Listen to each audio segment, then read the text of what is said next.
I don't know, maybe 7 years ago now, I was at the time, one of the association co-ministers for the Chicago Metropolitan Association, and Lillian was from a church from a neighboring association, and once in a while we had lunch. And so on that day, again, 7 or so years ago, we sat down and had lunch together, and almost towards the end of the conversation, Lillian leans back in her chair, and she says, "Mike, let's talk about your vocation." And I was like, okay, let's talk about my vocation. There is this conference, the Pacific Northwest Conference, that is looking for a conference minister, and I think you should put your name in.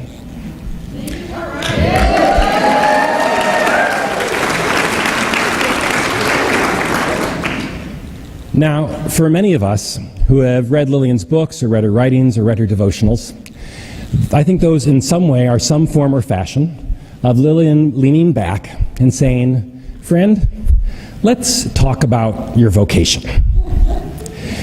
Lillian being able to bring that voice to what vocation is, what faith is, within this time and place is one of her gifts and one of her skills.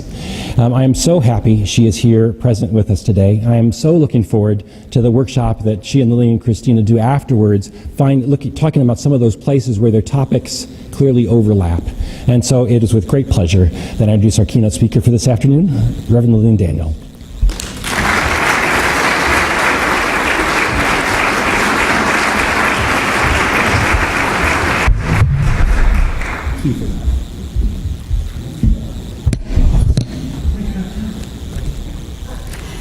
Can I tell them my real claim to fame is related to you, Mike?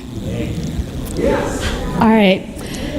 This is my first and last matchmaking experiment. But I take some credit for getting Mike and Lauren Cannon together on their first date. Lauren was my intern at the First Congregational Church in Glen Ellen, and of course she couldn't date her association minister back in Chicago, but once he moved out here, I said, "I think, Lauren, you guys ought to connect somehow." And she's like, "Well, he lives all the way out in Seattle." I was like, "Well, it's not like it's going to be anything serious. I mean, just go for coffee." And it was my enormous honor to get to co-preside at their wedding. It's a real loss to the Chicagoland area. We still miss having Mike there, but I know that you appreciate his gifts in ministry here. Mm-hmm.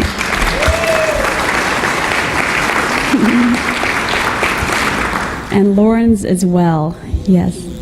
And Leo. Okay, so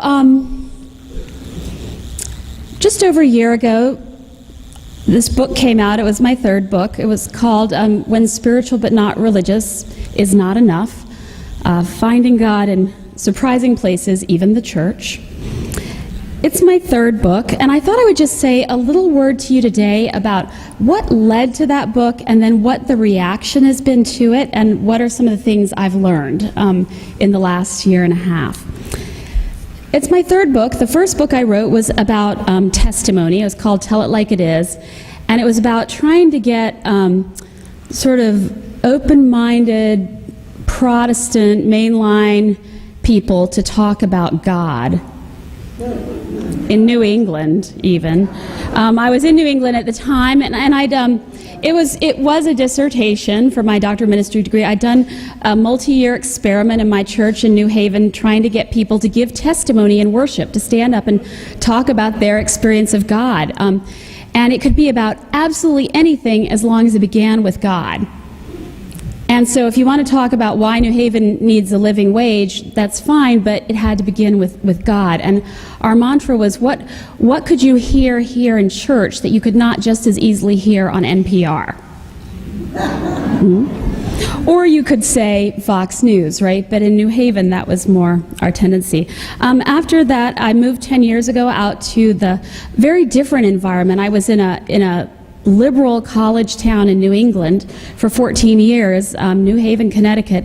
And then I went out to the Republican affluent western suburbs of Chicago, where the dominant form of Christianity was megachurch conservative Christianity. So in some ways you could say that New England was probably more similar to the ethos here, where you all are, but then I moved into kind of this place where Christendom still exists. There is a presumption of Christianity, but it is a particular form of Christianity.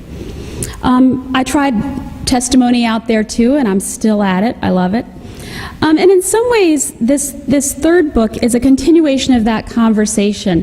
How do we proclaim our experience of the living God in this weird little branch of the family? And when I say family, I know that is such a loaded statement, and one that we've been thinking about. What are the presumptions we make when we lump ourselves together or say we are this and others are that? But there is this weird thing, this mainline, you can call it, liberal Protestant, you can call it. Increasingly, I like to just say open-minded Christian churches, because I'm learning that denominations and borders and stereotypes like that break down so easily.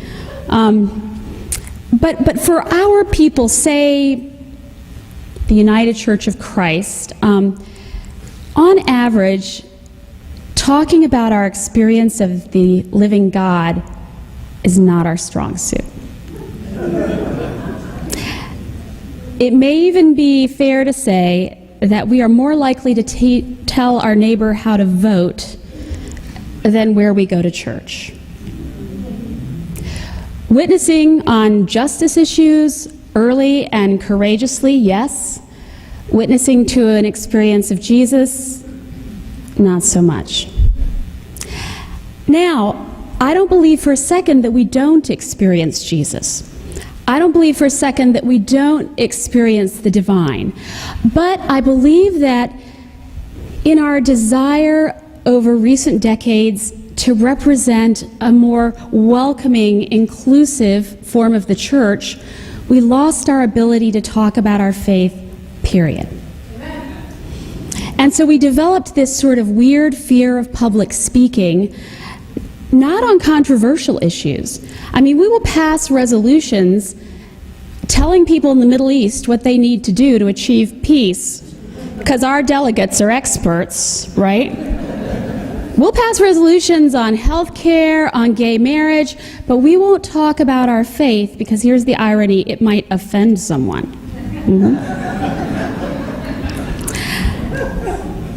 Now, part of it, I understand, is that we don't want to, in witnessing to our faith, sound like other people who've witnessed to their faith who have done it in an obnoxious or even a cruel way.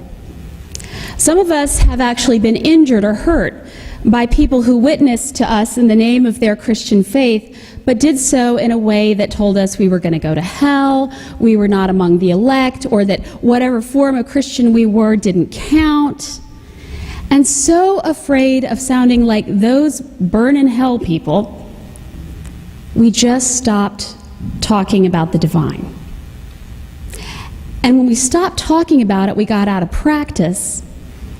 And we ended up with a situation where there's one group of Christians who's vocal and eloquent about their experience of the divine, and the United Church of Christ or other denominations like it get characterized as places where there is no movement of the Spirit. So increasingly, my project is to try to figure out how you can, in a multi-faith world, and in a theology in which you really don't believe that your neighbor who doesn't go to your church is going to go to hell. Like, I really do not believe that anybody is going to go to hell for not being a member of the United Church of Christ. Now, the opposite could be true, but I mean, I do not sit awake at night worried that my unchurched neighbor is going to hell, right? But guess what? The burn in hell argument doesn't work for anybody these days. It doesn't work in the evangelical world. It doesn't work, period. There's a huge skepticism around that. A recent Barna study that comes out of the evangelical world was quizzing young people about what their perception was of Christianity, and they had two dominant comments.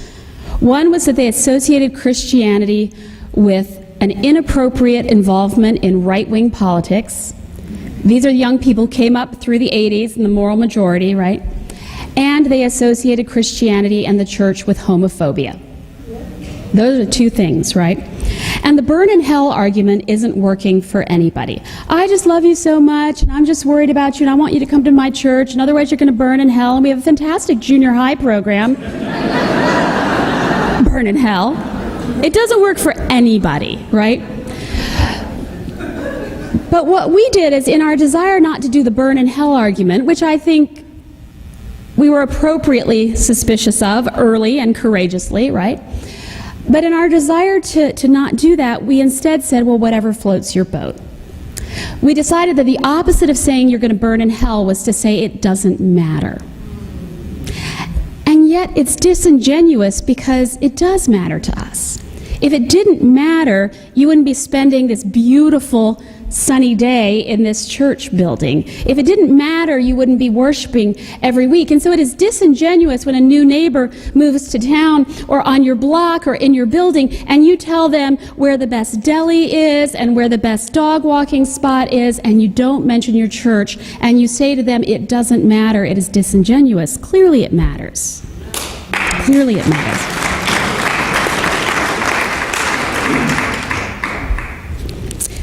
So in writing the book, When Spiritual But Not Religious Is Not Enough, I tried to make an argument for why religious community mattered.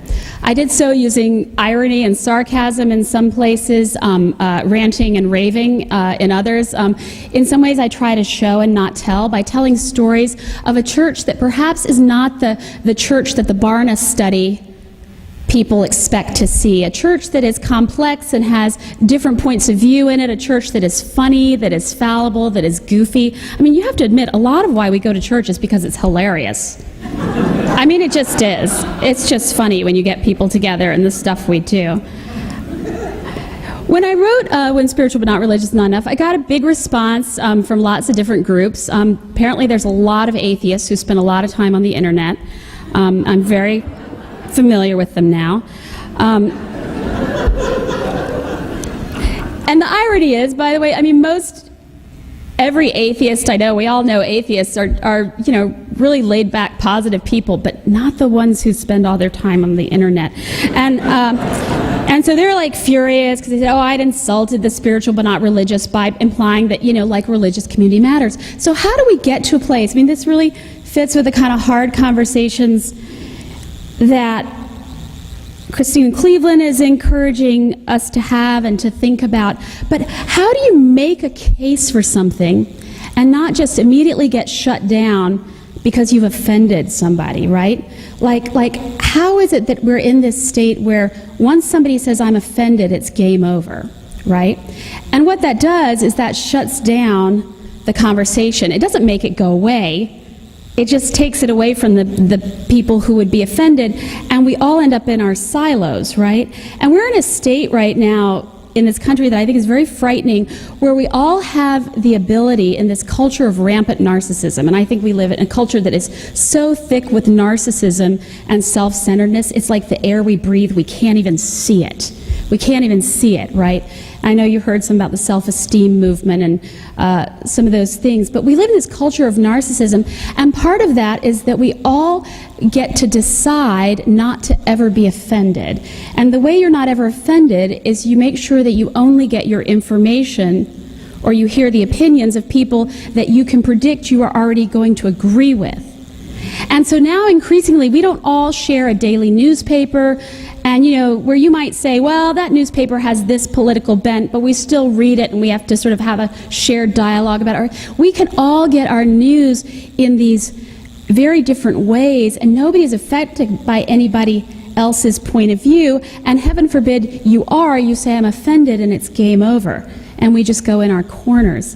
And you see this in the worship world as well. I mean, there are many ways in which the narcissistic culture worship rubs up against it like sandpaper at its best, and then there are ways in which that culture pervades the church, because, I mean, you know, it's not like narcissism is this evil thing out there. It's this thing in here, and we bring our human nonsense into the buildings, right?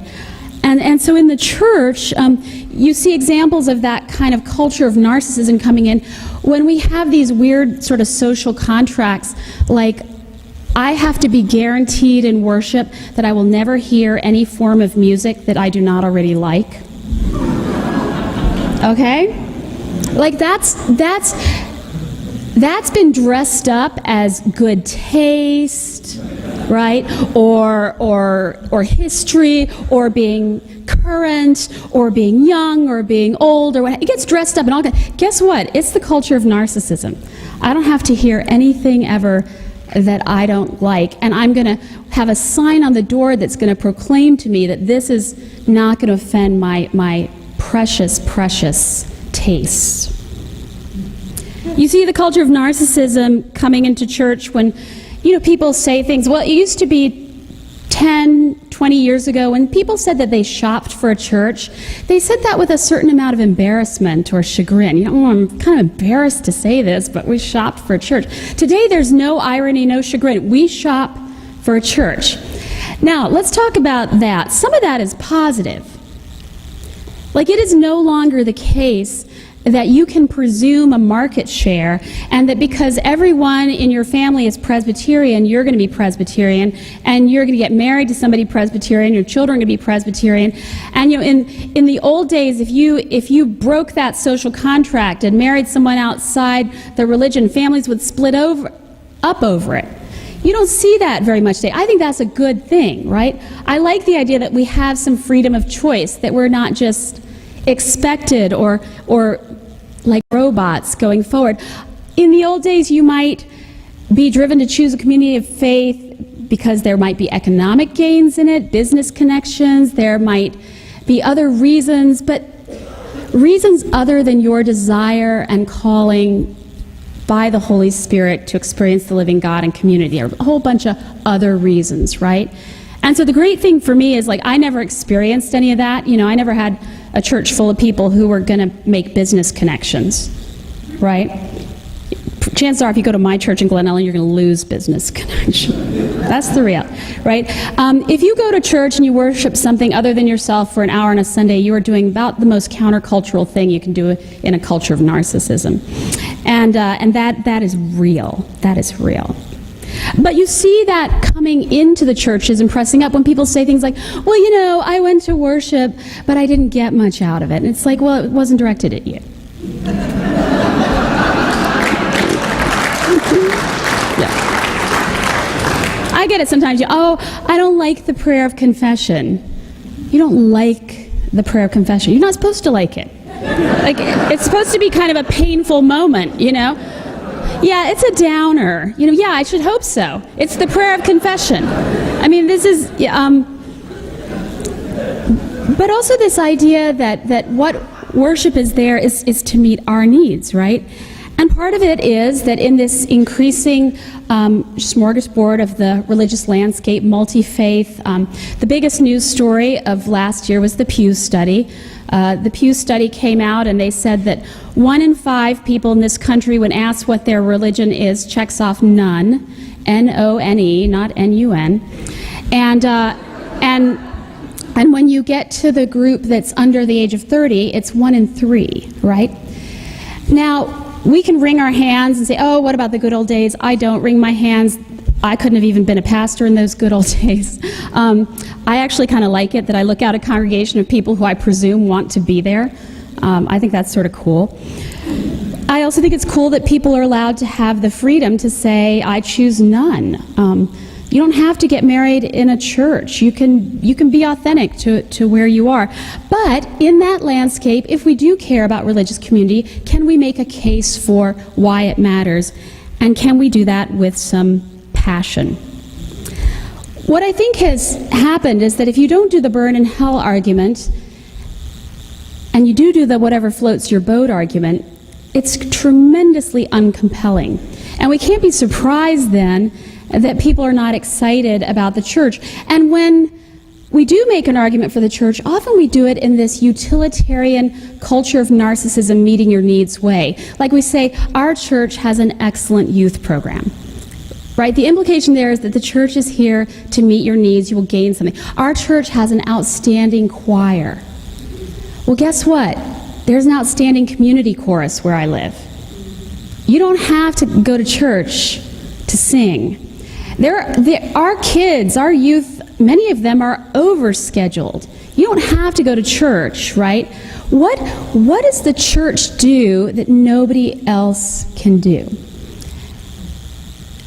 If we're not talking about God and some kind of experience of that, if we're not talking about a tradition that is deeper and richer and bigger than we are, if we're not talking about a community of people that isn't just the people who are exactly our age or whose kids are our kids' age or who live right next to us, if we're actually trying to do this thing called church, we've got to talk about God and the tradition and the ways in which it's probably not about making your life better.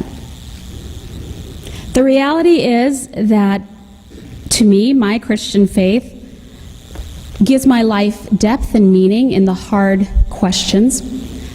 When my life is going well, I don't particularly need it. When it's going badly, the culture of narcissism and the gospel of self-esteem fall apart and unravel. So if we sell the church as some sort of life-improving scheme, you'll just feel so much more peaceful after you go. At some point, it's going to be Good Friday, and they're going to find out that our Savior died on a cross at the age of 33, and this is not a self-help religion.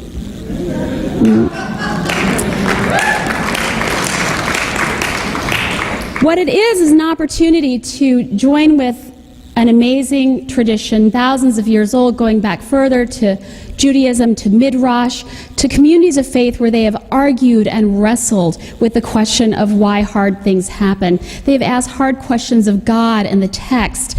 People have spent years of study taking apart a word of Hebrew or of Greek. People have debated over coffee. People have actually put some time and effort into this. And in a culture of narcissism, when people say, "How dare you presume I need somebody to interpret this for you?" I think it is appropriate to push back and say, is this the last acceptable prejudice these days among people who would otherwise perceive themselves to be without prejudice? The prejudice against religion. And when I say that, it takes the form so often, to my mind, as a trivialization of the religious life. And that people talk about the religious life in a way that they would probably be horrified if someone took some aspect of their life that was meaningful to them and talked about it in the same way. And it's become acceptable, it's become a source of humor. We are shallow in the public square around these issues, and shallow at our peril, because if we don't understand and respect one another and respect the importance and depth of these different communities, we are going to be in big trouble. Big trouble. So let me give you an example of one way in which the culture of narcissism trivializes the religious life, and see how you might offer a different vision. I'm going to talk for just a moment about another subject, but I'm going to use some of the terms and arguments that are often used against religion.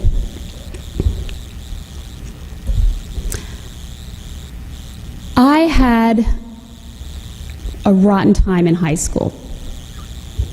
I didn't enjoy it. It was a difficult time in my life. People were cliquey, they were unkind. Maybe there's some teachers who care about the students, but I didn't have those teachers. Those teachers didn't care. And therefore, I'm offended that you would even suggest I should go to high school. Like that chemistry teacher, like, who says she can teach me about chemistry. Like, there's only one way to do chemistry.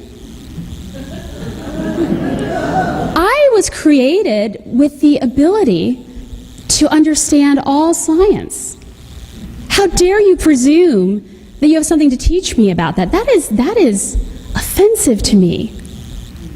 Furthermore, that chemistry teacher, you know what? She doesn't care if you learn chemistry or not. She pretends she does, but you know what? She gets paid to teach you chemistry. Furthermore, when you look at the history of the entire world, pretty much every war in the last century has involved weapons that have somehow been influenced by chemistry. And not only that, but when you look at every military leader, everyone has gone to high school. Therefore, I'm offended that you would even raise the question of high school with me, and I think the world would be a lot better off without it. Now, if somebody talked to you like that, you would say that's crazy talk. You're making these blanket assumptions. But how often do you hear people talk about religion in this way? What if, when somebody talked like that, we were to say something about it and say, you know what? I'm shocked to hear you make a statement like that, because I can't imagine you doing that about another group of people, and I'm just going to kind of reflect back to you what that feels like to me, that the religious world is diverse and complicated, and so is Christianity, and you know, you don't have to join my church, but please don't talk about us in that way where you mistake the part for the whole. We have a way of describing that. It's stereotyping. Instead, what if we did make an argument for why religious community matters, and even say, apply the minimal standards that we apply to other areas of our lives? Look at our kids' lives and some of the minimal expectations they have. The idea being, I can't just stand up here and declare to you that I'm a concert violinist. Right? I can't declare to you, I can't say, how dare you presume that there's this way to play the violin, and you know, that's outrageous and that diminishes my natural musical appreciation. No, I mean, you would say that's ridiculous, right? If I picked up a violin now, you would not want to hear me on it. And so to even say, you know, I participate in a community of faith, and I go to worship, and I study the text, and it's really hard, and it's this weird book, and I argue about it with other people, and I put time into it in much the way that you might practice the violin, and I go deeper, and my particular church is this one here, and that doesn't mean that I denigrate others. I just want to sort of tell you about the value and meaning of going deep in one place, in the same way that I don't try to study every musical instrument that was ever invented, but I might go deep and try to study the violin. And the truth is, once you train that musical ear, it doesn't make you hate other instruments. It actually means you are more likely to appreciate the beauty of other instruments. You have learned how to appreciate, to hear the music, to appreciate the divine. In the same way they've done studies on when you teach children a foreign language at a younger age, they are more likely to be able to learn others. They don't learn one foreign language and say, that's it, I'm against every other foreign language. I mean, you have that exposure and you are opened up to appreciate it. So can we, while affirming a multi-faith world, make an argument for a religious practice that is rigorous, reasonable, and real? What do I mean? Well, real, like the Barna study. I mean, we have got to acknowledge that people come into our religious communities with their addictions and with their issues and with their sexuality and with their whole selves. And country club religion is nowhere. People come with a deep hunger and thirst for the divine, generally because they have been abused and broken by the world, and the gospel of self-esteem has let them down. And so real, yes, real about people, but also real about the divine. We are not yet another social service agency. We are not the United Way. I don't want to see churches advertise, we deserve your money because we give 20% of it away. Sorry, that's not, like, if that's what I wanted, I would do it differently. To stop justifying in these utilitarian ways and say, what your gift goes for in the church is to continue this teaching and this practice in this community that has been around for thousands of years, that has value, real, and rigorous. Like anything that we value, if you put more effort into it, you'll get more out. If you go deep, you will have more depth. It is not the case that we have standards about every other area of our life except for this one where we say, who cares? And also rigorous in that when we love each other and care about each other, we tell each other the truth. And to say, whatever floats your boat, or I could care less what you do, I hope is not the truth. And finally, reasonable. The times in which the Christian church is portrayed as a doctrinal battleground, we have got to tell a different story. We've got to name the idolatry around belief that has captured much of American Christianity over the last 100 years. We've got to acknowledge that the fundamentalist movement that began over 100 years ago when a bunch of folks freaked out at a meeting in Princeton about the German scholarship was coming over and said, let's just agree on these 5 things, the virgin birth and this and that. We have got to take responsibility for the fact that we let that be the story that is still out there, and that we have allowed ourselves to be captive to an idolatry around belief, the obsession with what we believe or don't believe, that in the United Church of Christ, our sin is not fundamentalism, but it is a different kind of fundamentalism in that we will tell you who we are based on what we do not believe, and we struggle to make a positive case for what we do. Reasonable. Let's acknowledge and not be frightened to say that we have a diversity of understandings of theology and belief in our pews. That there are people who believe that Jesus was born of a virgin, and there are people who don't, and some of our people think both things in the same week. But we also acknowledge that, hello, we are not the first generation to notice that there are different versions of stories in Scripture, that the Bible is maddeningly inconsistent, that there is nowhere in the Bible where Jesus says, you have to believe my mother was a virgin. Let's acknowledge that there have been thousands of years of Jewish midrash and debate among rabbis in which they have wrestled with and debated the inconsistencies of Scripture. And here's a newsflash: they weren't stupid hundreds and thousands of years ago. They knew they were putting together a book that had inherent inconsistencies, and they could live with a sense of mystery and debate and diversity and argument, even, heaven forbid.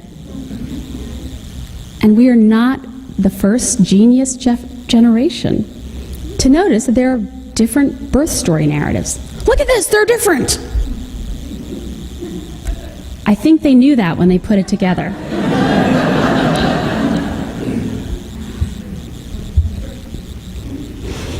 So what does it leave us with? Well, what have I learned in the last year of talking about this subject in really interesting groups of people? I've had emails from rabbis in Israel who said, oh my goodness, you're so late to the party, spiritual but not religious. We've been dealing with cultural Judaism for many generations, and even more so in the country of Israel. I had the amazing experience of being invited to speak to the annual gathering nationally of the Unitarian clergy who were not unanimously excited about my coming because of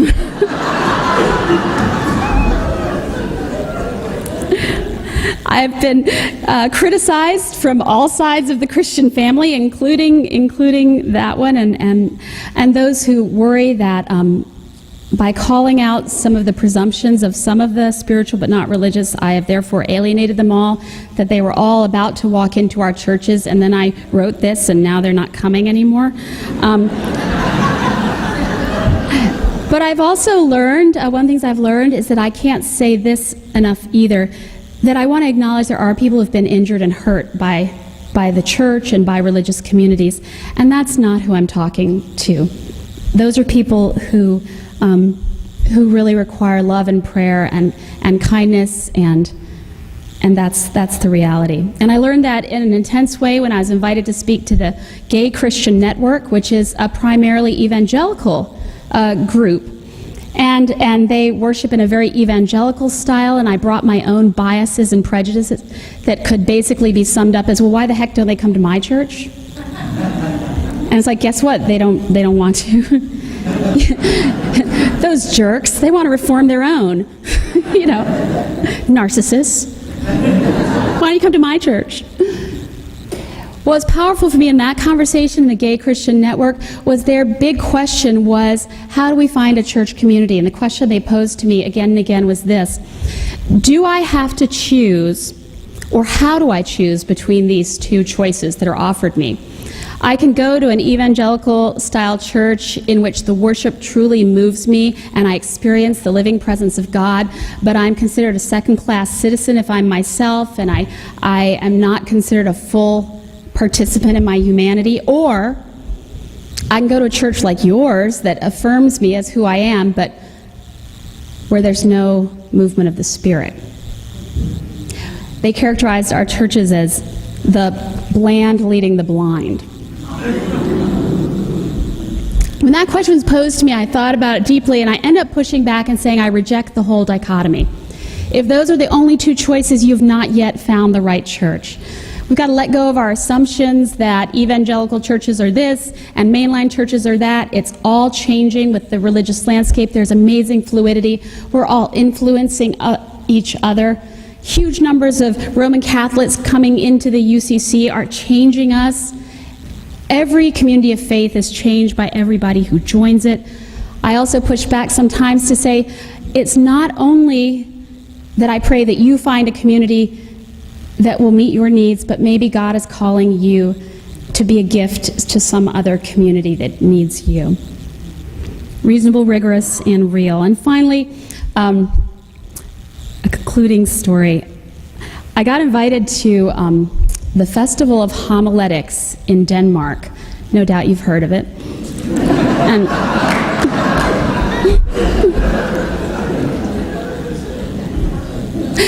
so it's this amazing minister from Denmark who wanted to start a festival of preaching, and this was the second annual one, and I had the privilege of going, and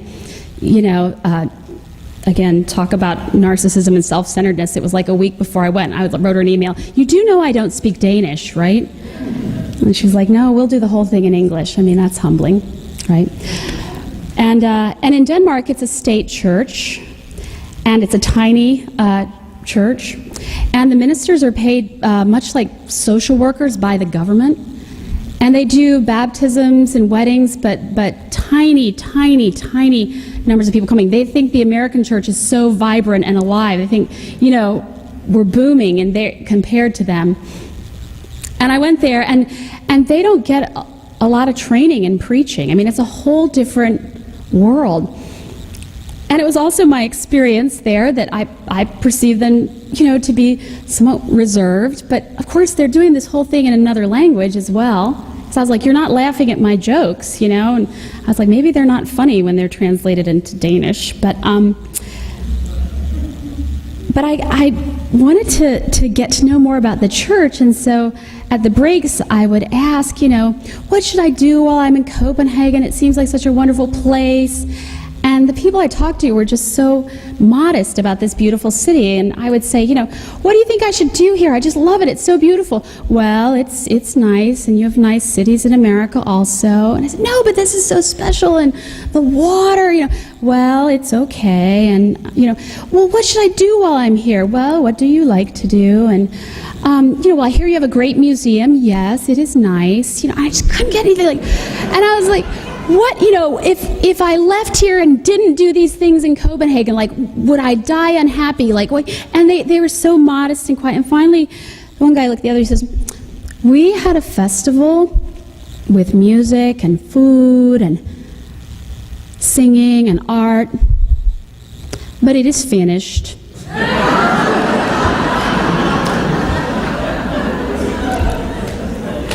We can laugh at that story, but if we're not careful, that's us. Tell me about your church. Well, I'll tell you what I don't believe. Well, why do you go there? What's it like? Well, I'll tell you what it's not like. We're not like those churches that won't ordain women. We're not like those churches that won't do your gay. Yeah, but what do you do? Like, what do you believe? Well, we certainly don't believe anyone should tell you what to believe. Okay, but what do you believe? We had a festival. It is finished. I would counter that with Christ is risen. He is risen and thank you.